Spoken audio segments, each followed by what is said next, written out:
Nearly everyone in prison says he's innocent.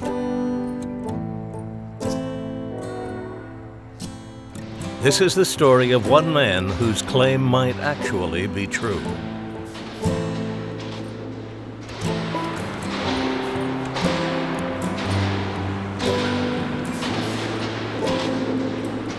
It's like a bad dream.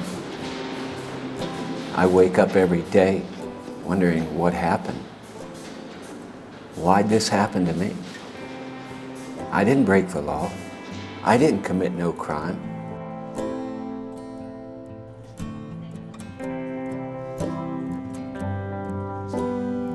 My name is Clarence Elkins. I was falsely accused and wrongly convicted for something I had nothing to do with. The story of Clarence Elkins begins just outside of Akron, Ohio, in the small town of Barberton. My mom, she had dropped me off, and she said that I was going to be staying the night at my grandma's house. Brooke was my mom's world because she had never had a granddaughter, just, grandsons. And so that was kind of her favorite because that was her little granddaughter. She was funny. She used to I wanted to tell him about the teeth thing. Whenever you were sitting down and being serious, she would always take her false teeth and stick them out of her mouth, so it was really funny.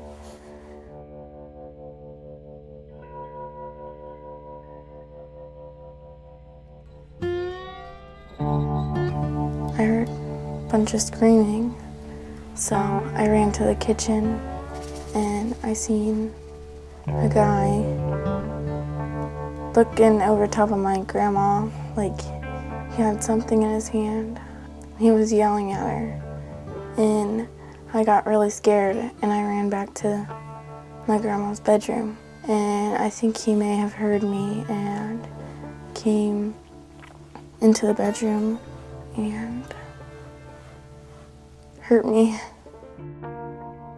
She was beaten, raped, strangled, sodomized, left for dead. The next morning, I woke up and I shook my grandma and she wouldn't wake up. So I kept on shaking her and I kept on screaming, "Get up, get up." And she wouldn't get up. So I was looking for the phone and I called one of my grandma's friends, June. No one answered. I'm sorry to tell you this, but my grandma died and I need somebody to get my mom for me. I'm all alone. Somebody kill my grandma. No, please, but you can hold me as soon as you can. Bye.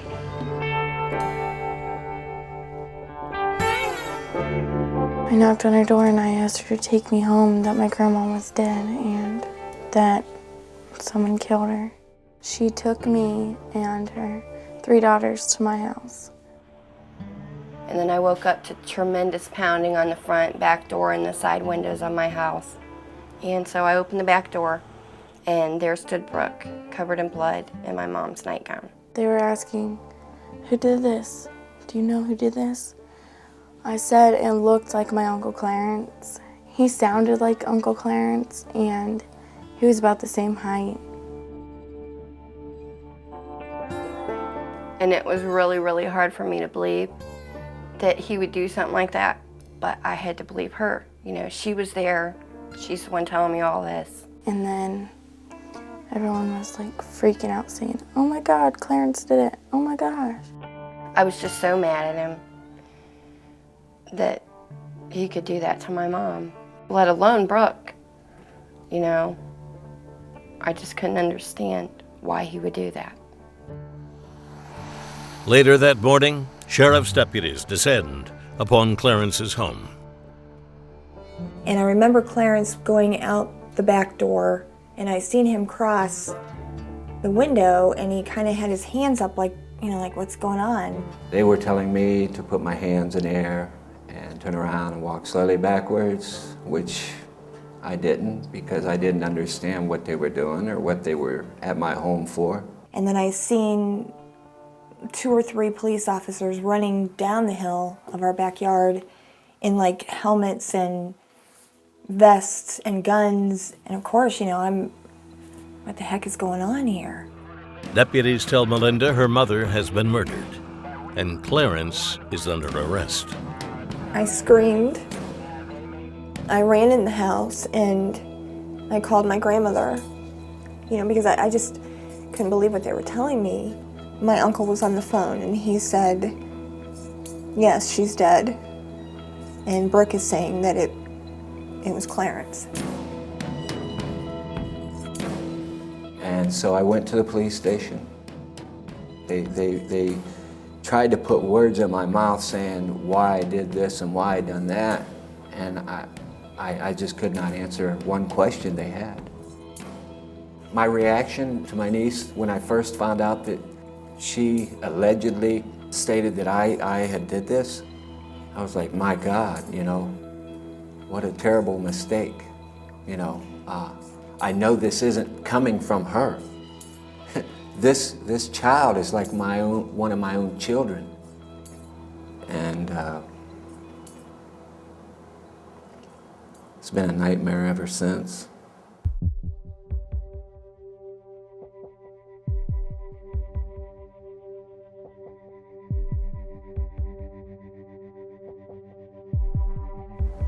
Hearing them say guilty was devastating.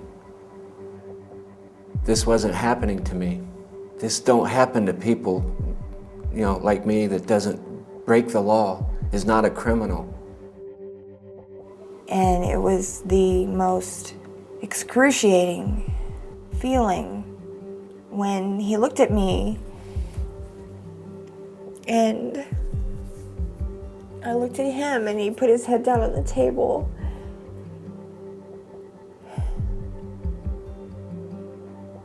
I thought I was gonna die. I couldn't believe it. And they stood him up and they removed him from the courtroom, and I told him that I loved him, and he looked back at me and he said, I love you. And I think there was a picture of that, what I was feeling, because I just couldn't believe it. Absolutely couldn't believe it.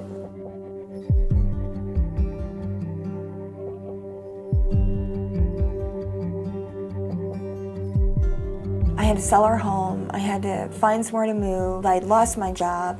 It was me and my sons, period. That was it. I had not a lot of support. You know, Clarence's family was devastated. I had, you know, couldn't go to my family. So I had to concentrate on getting myself together first. And I did that. And then after that, I decided, first of all, Clarence needs new attorneys, and we need a private investigator. Clarence is not guilty, and I was going to somehow prove that. It's not my home, but here I am, stealing all your wishes. Better grab them while you can. I've been wrong. Hi, Mom. I love you and I miss you. I made a vow to her that I would find the truth, find who did this to her, if it took me forever. Bye, Grandma. Counting stars, there must be a million. I could see them through the bars. I'm alone, but it's alright. I got a dream to make it right in the morning light. So she walked up to my door and my husband answered, and she asked if she could come in. She first turned away from me when I come to the door, and then immediately turned back to me and hugged me and cried. And I thought, you know, I've broken the ice now. Now we can talk. And I was glad that you came over and tried talking to me. I don't know what I was thinking at that point in time.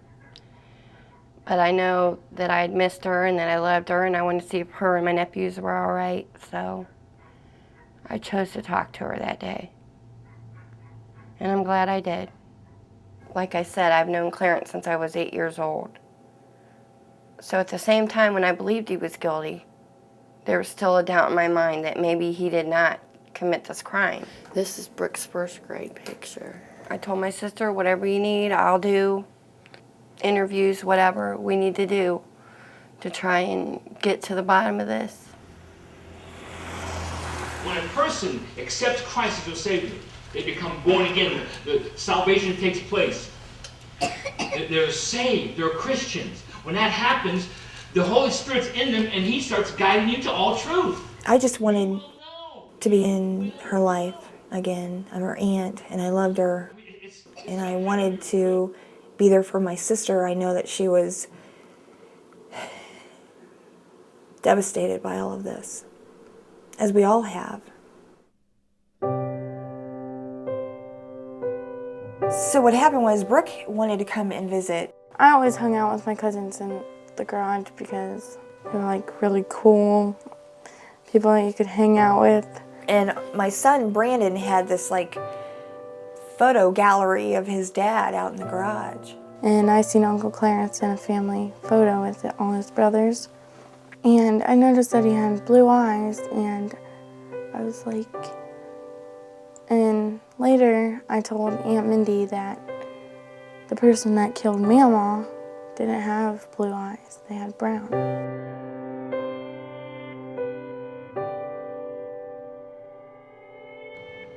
Sometimes I feel guilty because it was my testimony that put him in prison, but they always tell me that it's not my fault, it's the police department's fault and the prosecutors. And Victim misidentification, bottom line.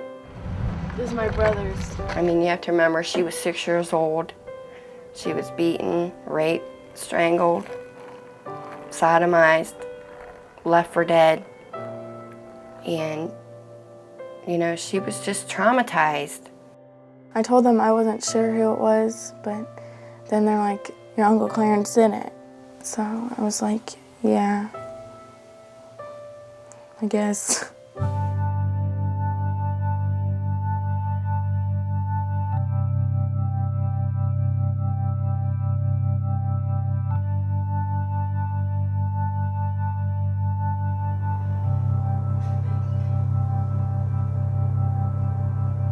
I'm Mark Godsey. I'm a law professor here at the University of Cincinnati College of Law and director of the Ohio Innocence Project. Our mission is to look at old cases where the inmates have steadfastly maintained their innocence from the beginning to the end and see if there's some sort of evidence, new evidence, that might be able to shed light on it. The brother and the sister don't really get along, but The Innocence Projects use law students to investigate the cases of people who claim they're innocent and look into DNA testing and other technologies. So it's a real hands-on experience for the students. they like Bill for this crime from the very start. He has priors, assault, hardcore drug convictions. My name is Michelle Berry. I'm a third-year student here at UC Law School, and the reason I came to UC Law School actually was because of the Ohio Innocence Project. The simple mission is to get innocent people out of prison. One of the greatest feelings in the world is knowing that you're helping someone who really needs your help and is actually innocent. We definitely get tons and tons of letters. I mean, just last year I think we had about 500. You take everyone who's written in and says, I'm innocent, please help me. The first thing that happens is you determine whether this is a case where DNA could actually prove you innocent and where it was a type of crime where DNA would have been left. 75% of those cases, the answer is no. So there's a lot that's wrong with the case. There's not a whole lot of exculpatory evidence. Some people see me as a defense attorney. I don't see myself as a defense attorney at all. I only go forward, or we only go forward, when we think the evidence proves they're innocent. I first apologized for calling him at home, but he was like, oh no, that's okay. She's very compelling when you listen to her, and we ended up having this, like hour or 2 hour conversation where she sort of filled me in on everything, and I just kept wanting to hear more and more because it sounded like such a good case, a case where we had a real good chance of having someone innocent here that, we could do justice with. The crucial, I think, investigative part of the case was when we had a 2-page list of all the items taken from the crime scene, and most of those had never been tested. And we had a limited amount of money. We didn't have the money to test everything, so we had to make strategic decisions on what was going to be tested.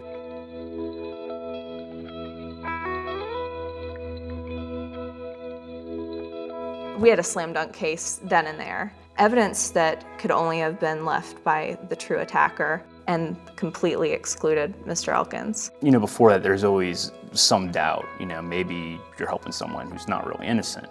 But then when you get it back and, you know, you feel vindicated, you feel like you've done something really good, and now it's just a matter of going into court or getting a prosecutor to agree and get them out of there. So we went forward with that and made a motion that led to a hearing in March of 2005. We got up and we argued to the judge, "Judge, we know who the true killer is. We don't know his name, but here's his DNA profile on the chalkboard. It's not Clarence Elkins, and Clarence Elkins should be exonerated." And I think on that evidence, if you were to play Russian roulette and drop yourself in any courthouse in America, you'd win about 99% of the time. If you can believe it, we actually lost that hearing in July of 2005. The judge came down with a decision denying our motion, and that Clarence had to spend the rest of his life in prison.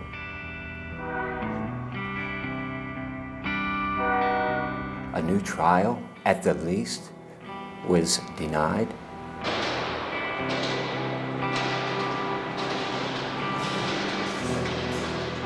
There's something wrong with this picture. What doesn't these people understand? These people are supposed to be people that uphold the law. That's not justice. And that's not what the people deserve. That's not what I deserve. That's not what my mother-in-law, my niece deserves. Tell you what was wrong. I was totally devastated. Sorry. I just broke down. I cried and I sobbed and I couldn't collect myself. I just couldn't believe it. What more do they want? Do they want us to serve them who did this on a silver platter to them? Well, okay then, that's what we'll do. For people who are innocent in prison, the police aren't going to investigate their cases because as far as the police is concerned, they're guilty. And so Melinda was really the detective in this case, and she was going out in the town, you know, getting tips and following up on leads, and you know, we were all sort of brainstorming on who could have done this crime. You know, and then at one point we had this list of suspects. You know, when the DNA testing came around at that time, we really had to start thinking, well, which ones are we going to have tested? Which ones do we want to try to get DNA from? I remember having several conversations with her where she'd say, "I'm going to go in and meet this guy in a bar tonight. I'm going to walk out with this beer bottle." And I concentrated on people that I knew around the Barberton area that had a colorful past who might be capable of something like this. And I would interject myself into their lives and just follow them. And they knew me well enough as Judy's daughter and April's sister that I could talk to them and they wouldn't suspect that I was getting their DNA on the sly. And I would get a beer bottle or a glass, and I had some of the bartenders helping me. You know, and it was pretty sickening to have to pretend like you're talking to these people as a friend when you're actually thinking, is this the person that killed my mom?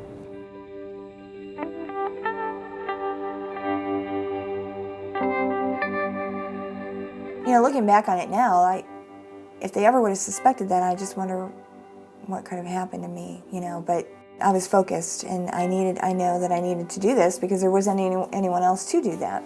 So I did it.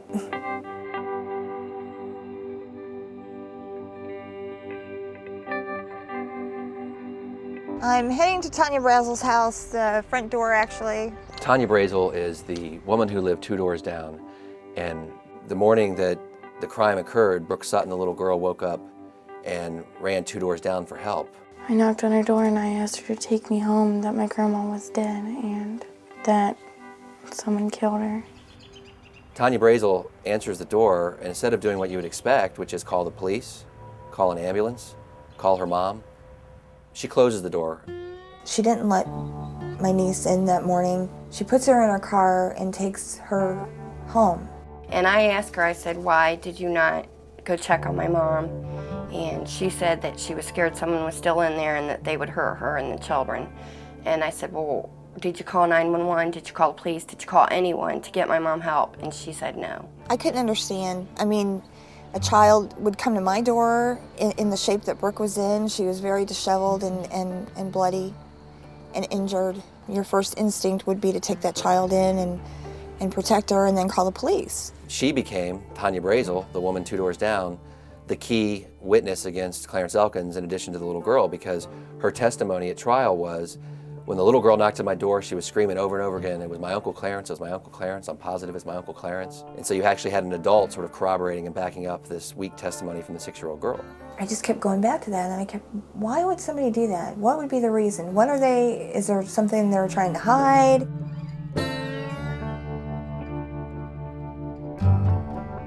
Well, I had come across a newspaper article that featured her name with Earl Mann, who was her common-law husband, and they were both being charged for rape of 3 children.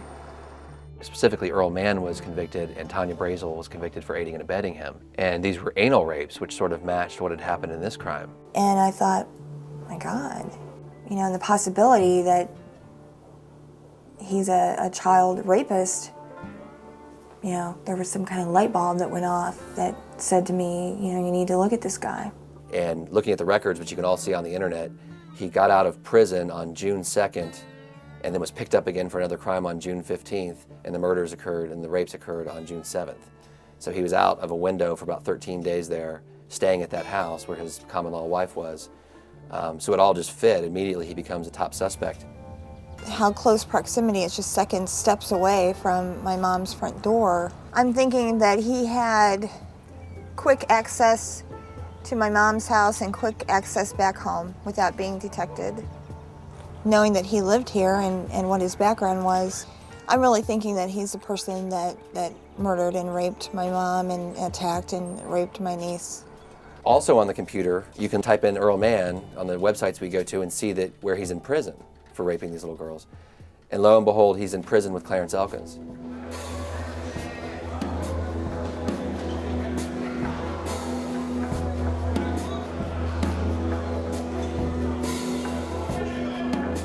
My wife Melinda told me of this suspect that she had in mind.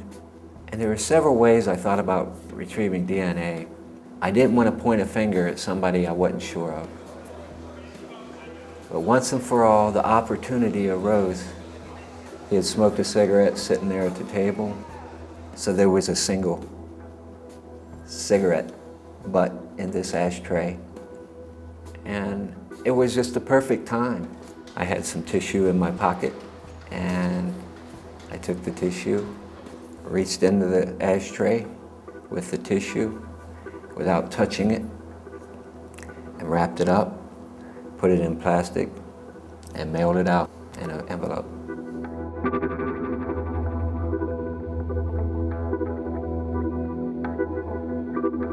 It was just a shock. And everybody in my office could hear me saying, oh, thank God. You know, oh my God. What? If we had a slam dunk case before, we now have a 360 dunk from the foul line that breaks the backboard. Like, this was it. All I can say, it had to be divine intervention. This person was put in my path, so to speak, for a reason. And I thank the Lord every day for it.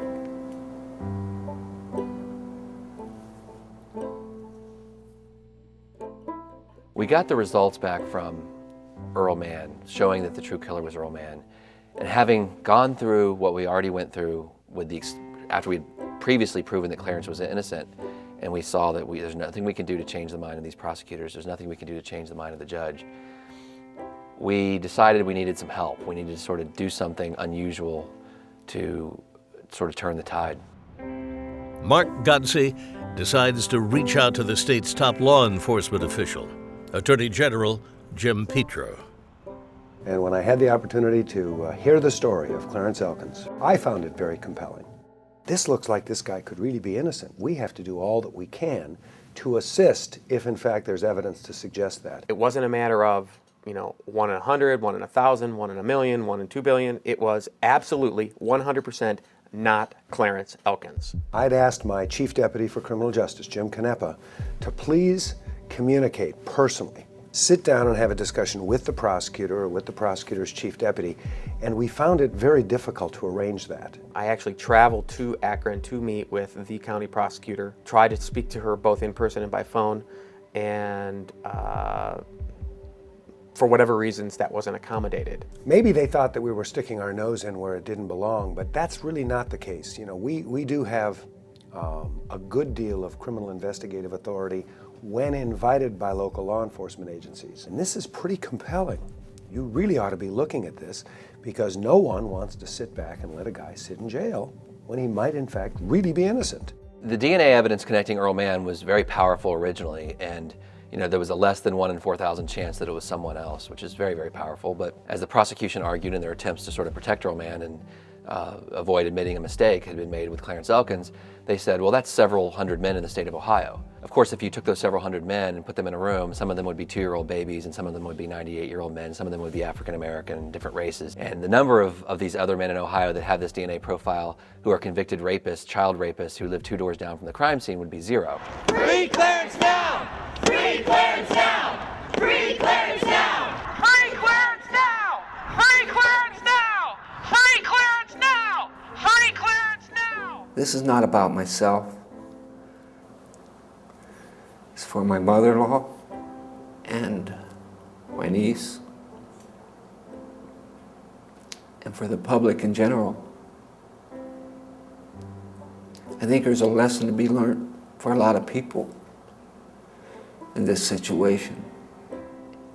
Injustices can happen as they happen to me. And I wouldn't ever want that to happen to anyone else. I want justice for everyone, and the person that committed this crime to be held accountable.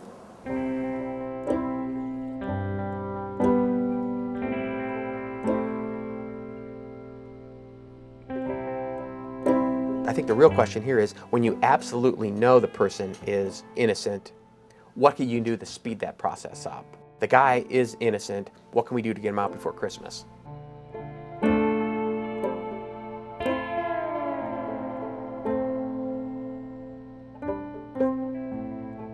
Well, right now we're getting ready to go to the Attorney General's press conference, so I think this would be the best Christmas present that any of us could ever ask for.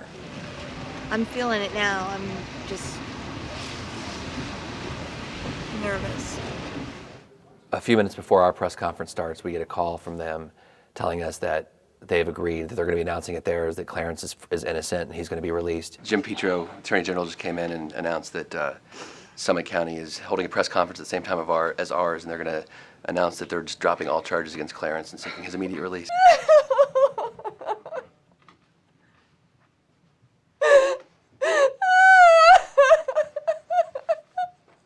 Apparently what had happened, we learned later, is that they had started interrogating Earl Mann after they got the pubic hair match, and he had made several incriminating statements. They'd finally come around to the view that Clarence was innocent. When we commenced to call you in today to kind of make another announcement, we were announcing the completion of scientific testing by criminologists.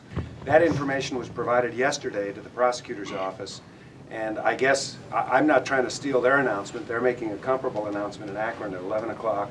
Press release. Summit County prosecutor moves to free man convicted in slaying rape. Summit County prosecutor Sherry Bevan Walsh today filed a motion to clear Clarence Elkins, who was convicted in 1999 of the murder of his mother-in-law and the rape of his 6-year-old niece. Yeah, he's been exonerated. They dropped all the charges, and he's getting out late this afternoon. If we can get the entry from the judge. I was trying to figure out a way to get a phone call into Clarence, because at that point he was being sort of protected in protective custody, but I got right through, and I was really excited that she was going to be able to talk to Clarence and give him the news herself. Okay, very good. Okay, well, I need to run because Clarence is on the phone. Be on in a second. Hey, Clarence, what are you doing, honey? You okay? You ready to come home? Then get your stuff packed, honey, because you're coming home today. Well, God bless all of you guys. You guys are amazing. You're amazing, Clarence. Oh my God, I'm just so grateful, you know? Hey, Clarence. Have you known this has been going on? We've all been kind of frantic for the past 24 hours. I thought maybe, you know, it was going to be a little while longer yet, but this is it.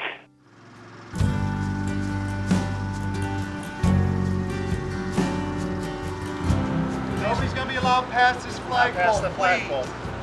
Don't worry, I won't give you a shot. Hey, Clarence. Woohoo! Thank God. Thank God. I'm very proud of everyone who stepped forward on my behalf for justice. What are you gonna do? Pinch yourself and... I don't know. One day at a time, slow and easy, putting my life back together. Freedom! Together again. How are you gonna spend Christmas? With my family. What do you want for Christmas? I got what I wanted for Christmas. My life back with my family. All the chains they can rattle won't scare me away from you.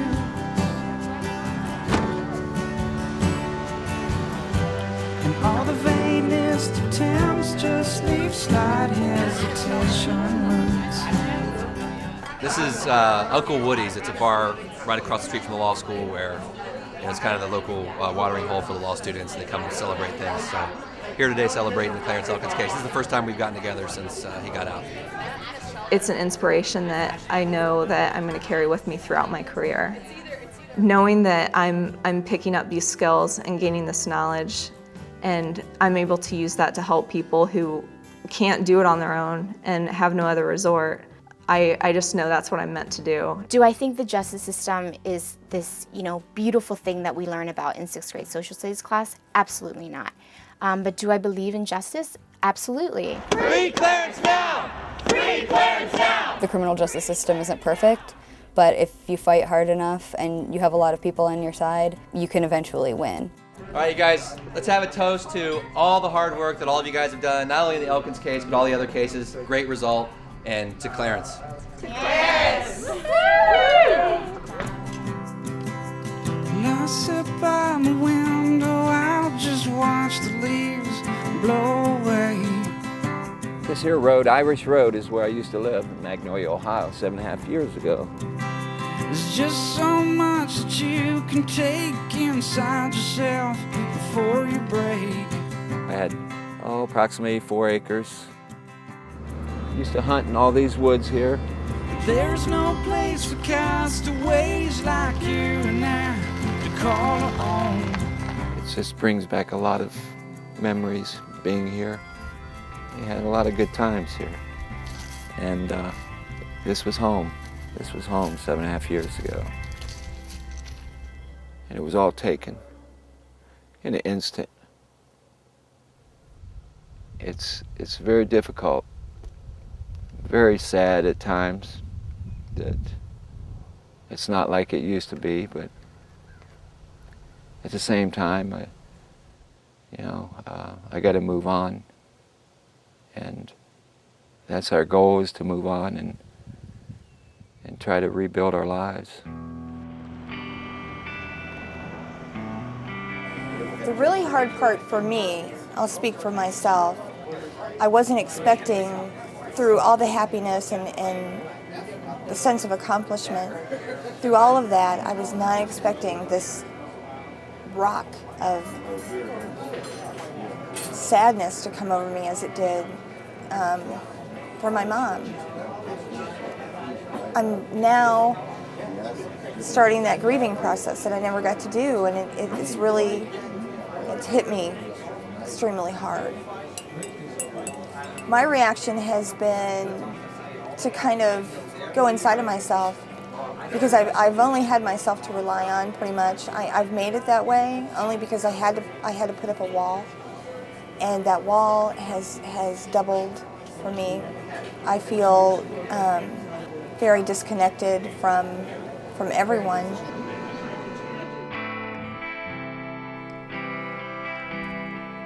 Shortly after his exoneration, Clarence and Melinda become estranged.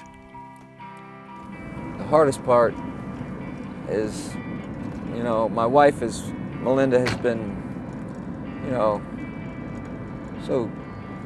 so amazing in her efforts to, you know, get to the truth and find out who did this, you know. So she is not finished at this time. She's still in the fight mode, so to speak, and so it's been very rough on us. You know, she's having a hard time adjusting to me, I guess. I don't know. I really don't know. That's the hardest thing I'm going through right now, and it's very painful. And it's not what I want at all, but that's about all I can say right now about that. With nowhere else to go, Clarence moves back to his parents' home. Yep, home for Christmas. Home for the new year. Start out the new year good. Yeah, everything's changed. And just trying to rebuild my life. It's a major task in itself. And just great to be home. I'm just hoping for a good ending, that me and my wife can be husband and wife and have some sort of normalcy in our lives. We're just going to let time take its course and hopefully we will recover one day and rebuild our lives as a family.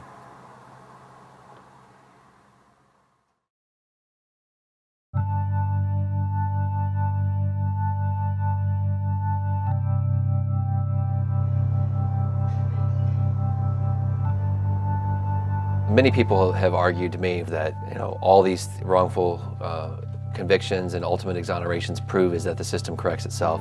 And if you take any time to study this issue at all, this phenomenon, you'll see that that's just a ridiculous statement. Look at what we had to do in this case. We had to fight tooth and nail for everything. They refused to admit that a mistake had been made, and we had to keep going and doing more. This was the system fighting back and trying to stop us. And all the other cases we're litigating across the state of Ohio right now, all we're doing is seeking to get the DNA evidence. And then you have to get the court or the prosecutor to agree to let you test it. Most of the time they won't let you do that. And then if they still refuse to let you out after you prove you're innocent, you have to be lucky enough to have someone like Earl Mann, the true killer, moved into your pod with you and drop a cigarette butt in front of you so you can pick it up. So it's not the system correcting itself at all. It's the system doing everything it can to stop this sort of thing. And then when it does happen, we do break through all the barriers, saying, oh, this is an aberration, it doesn't happen very often, and this just proves the system corrects itself. You know, that's a ridiculous statement.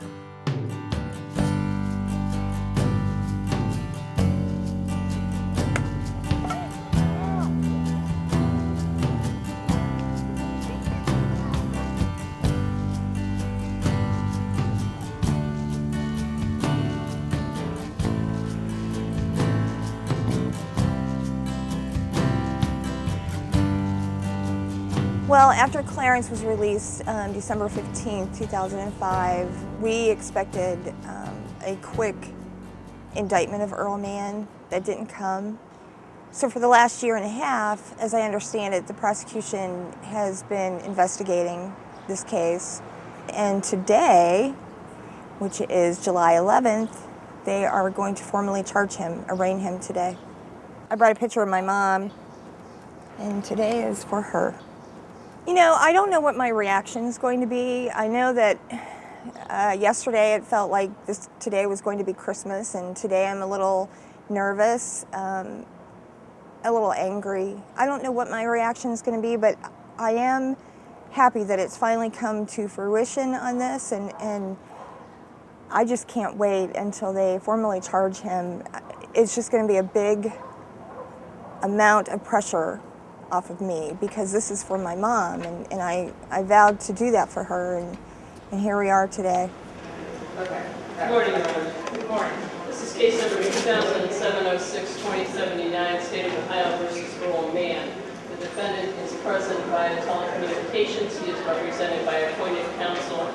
We are here for purposes of bond and arraignment. Potential penalties ask the court to enter a not guilty plea to all counts as contained. Mr. Mann, you're done. You've been assigned to Judge Shapiro, and I denied bond for you. Seeing him in the courtroom was difficult, but I felt good about it. But I have a lot of confidence that things are going to go the way they should this time. You're going to follow this thing all the way through? All the way through. I'll be here every time that he's in that courtroom. I see you're moving on with your life? Yes. This is my fiance, Patrick. Clarence and I are divorced now, and he is in a relationship, and I'm engaged. And, you know, just trying to pick up the pieces again and live life. You know, a lot of misconception that the public and the media have is that I wasn't doing this for the sake of my marriage. I was doing it because it was the right thing to do. I couldn't stand the thought of him sitting in prison for something he didn't do. So, you know, and the vow that I made to my mom was, you know, the main objective, and just the feelings of husband and wife were somehow buried underneath all the pain and devastation that I went through. Yes, it was a shock. It was definitely one of the issues I had to deal with in my life since I've been home for a year and a half or so. But with the help of, you know, family and friends, I'm managing.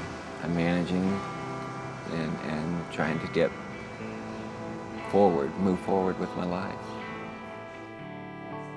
Earl Mann is left to contemplate a capital murder trial and possible death sentence.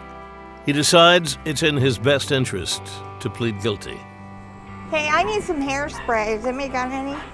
Today, he is supposed to plead guilty to aggravated murder, attempted aggravated murder, and guilty to the rapes on both my mom and my niece. We gotta go. Oh, I'm just nerves. Nerves. Man, I'm starting to get... I feel like I'm walking into a coliseum where I have to fight the lions. I first and foremost did not want to put my niece through another trial. She's been very riddled by fear, and I think that just putting her through that again, and the whole entire family, would just be too much for what he's worth. So we decided that the guilty plea was satisfactory. He'll be in court, which is terrifying to Brooke. She's been just a nervous wreck. Muster up that strength. I want, in the courtroom when we talk, I want people to remember what happened to my mom, and this day we can finally feel that she's at rest in peace.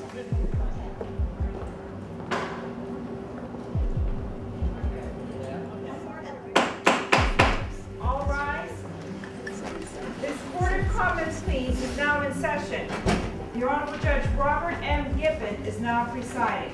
Thank you, Your Honor. This is case number 2007-06-2079, State of Ohio versus Earl Mann.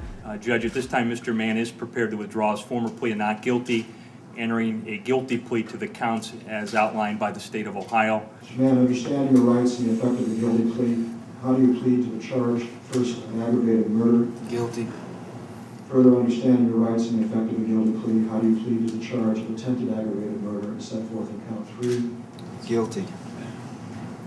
Your Honor, there are a number of members of the victim's family that would like to speak. You murdered my mother! You beat her, you strangled her, you broke her neck, and then you raped her?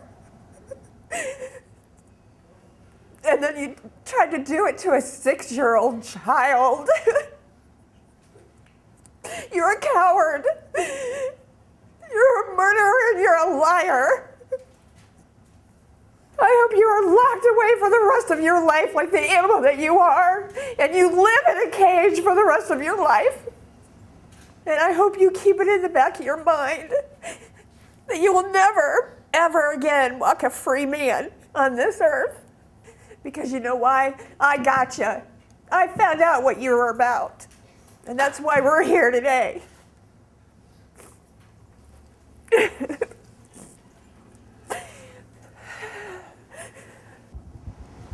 I think you are such a coward. I was only 6 years old. What could I have done to you? What could my grandma have done to you? And I'm sparing your life. I shouldn't be. You deserve the death penalty. I don't think you deserve one more breath. I've waited 10 years. For you. Little did you know what I was doing. But we were incarcerated together. We weren't very clever at all. I was just glad to. I was glad to be able to see him, and I knew I was going to be able to stand in front of him and talk to him, and I knew he was going to recall himself and flash back to Mansfield Institution, the prison, and I knew it was going to hurt him. You know, you took a lot from me. You destroyed my family. But today, you're not taking no more from me. Or my family. I could go on with some not so kind words, but I'm not going to. Forgive you is a difficult thing. I hope I will. I pray to God has mercy on your soul. Mr. Mann, you and I have had nothing but courteous exchanges, and I don't mean that to change today, but it falls to me as the judge to express this community's utter outrage at you. There seems to be a depth of depravity in you that is beyond understanding. Poet Dante once spoke about hell as being frozen ice at its lowest depths. And Mr. Mann, I can only say I find that in you, in the exchanges I have had with you and seen you. I can only conclude, however reluctantly, because I hate to say this of anyone, that you are not fit to be in society with the rest of us, and you will not be.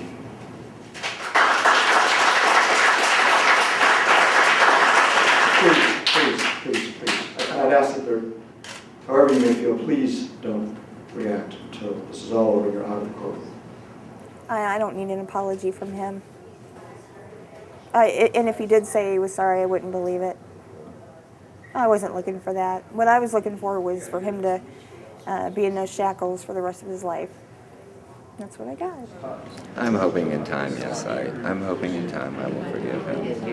How do you remain so calm? Well, I learned that while incarcerated, it's not going to help me to be angry and irate. I learned that while incarcerated. How do you feel about him taking this plea agreement? I believe he done it to avoid the death penalty. There's no doubt in my mind on that subject. But I believe he will get what's coming to him, and hopefully, he will come to terms with God Almighty, and before it's too late. It was just great to see the final chapter, the book finally come to a close, and to see the family get that closure. I guess one of the messages I hope people take is exactly opposite what the judge said today. I mean, the judge gave a speech about how it always fixes itself, and it took a while, but the wheels of justice finally corrected themselves. And I think this case shows the exact opposite, how many strokes of luck have to happen in a row and coincidences to happen in a row for someone to be able to do what Melinda and Clarence did here. And I think for the vast majority of people who are sitting in their same position, all those cosmic coincidences don't line up.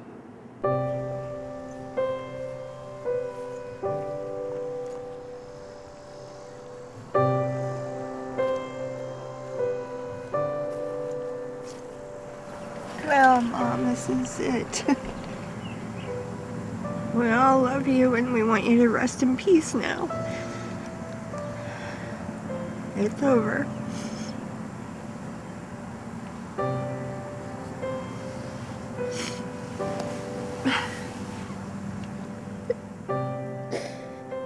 Oh.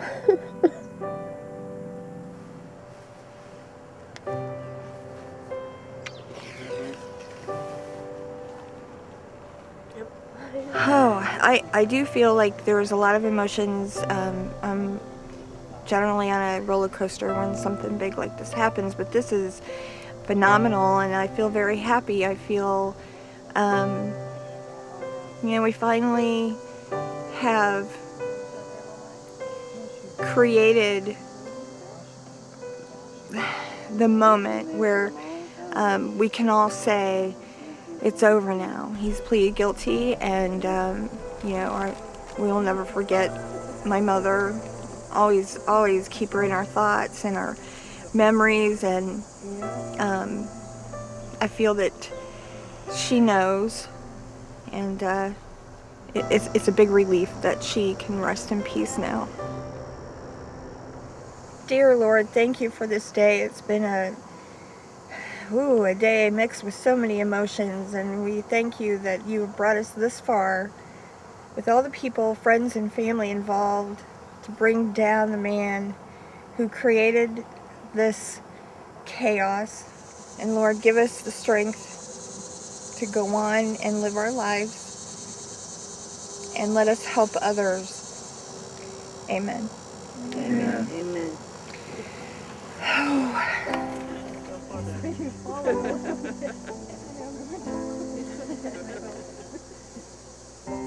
Oh yeah, I'm working on reading a good book that caught my eye, and what I've read thus far is pretty much my story, and it's sad, but it's true, and it happens. So I see a lot of myself in that book.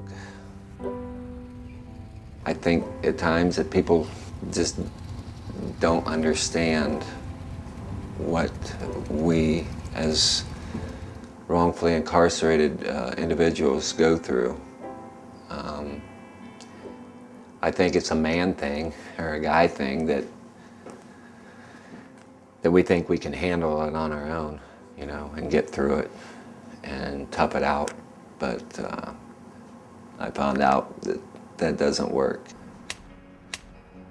Hopefully, myself and the other victims may have some sort of comfort out of this, that the person that did commit this crime was brought to justice and held accountable. So, yeah, the sun came out, and it's gonna be a good day. Dreamed I met you at a magic show. You saved a seat for me by you.